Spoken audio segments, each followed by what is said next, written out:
Hey guys, it's Jane.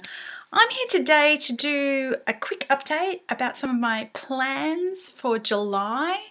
I normally don't do TBRs, and this isn't a full TBR, but I have actually signed up for a number of read-alongs for July, so I just thought seeing as how I know that I'm going to be reading them, I might as well come and say I don't have anything against TBRs. It's just I never know what I'm going to be reading, so there doesn't seem to be much point in making a video. So there are four things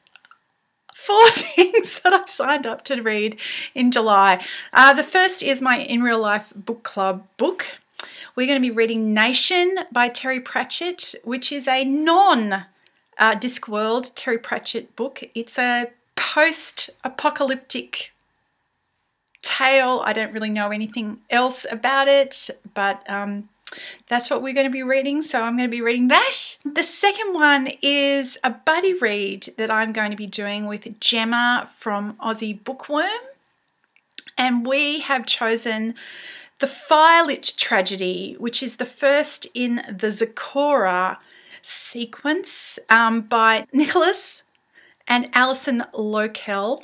I'm probably not saying that right, so I'm sure Gemma will know how to say it, so once she makes a video and mentions it, I'll just copy what she says. It's a debut middle grade-y kind of adventure story. All four of these books in the sequence had been published, self-published in a small way, and now a publisher has bought the rights and is taking them on, and they're being launched in a big way. And the Fyrelit tragedy is published on June the 30th, so just a couple of days time it's going to be out, and they've got hard release dates, I think 6 months apart for the next three coming up following.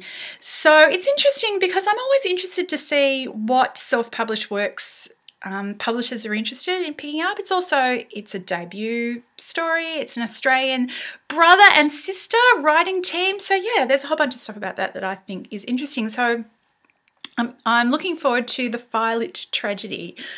The third one is that the BookTube reading buddies are reading Snowcrash, Neal Stephenson's Snowcrash in July. And once I saw that, I was like, I'm on board with that. So I haven't reread that in a couple of years. So I'll be joining in on that one. And so I just thought I would drop this in here and say, if anybody has been watching my videos and been thinking, I should really pick up a Neal Stephenson book one of these days. Jane keeps harping on about him.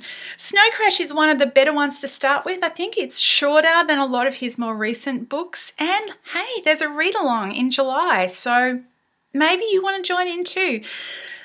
The last read-along that I've signed up for starting in July is a bit of a mammoth undertaking, even more so than the other three, and that is the BookTube reading buddies are also doing a read-along for, yeah, that was a dramatic pause, for the Bible.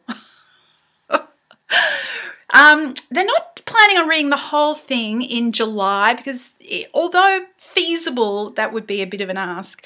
They actually have come up with a reading schedule that goes from July to the end of December, so 6 months.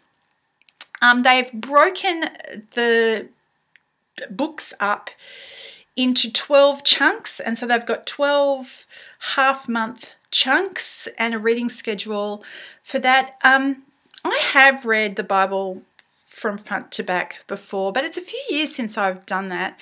So when I saw that other people were doing it, and there's, 9 courageous souls who've signed their life away to do this. So if you wanted to join, we might make it 10. And I just thought it might be fun to give it a try and have people to discuss it with during the read-through. I thought the conversations that came out of it might be interesting. I'm not going to be really hardcore about it. If I get to the end of a fortnight and I haven't finished the chunk that was set, I'm just going to start at the beginning of the next chunk and go from there. That way I'll read some of all of the Bible, even if I don't read it the whole way through during the 6 months, but I think it'd be worth it just for that. So those are my plans.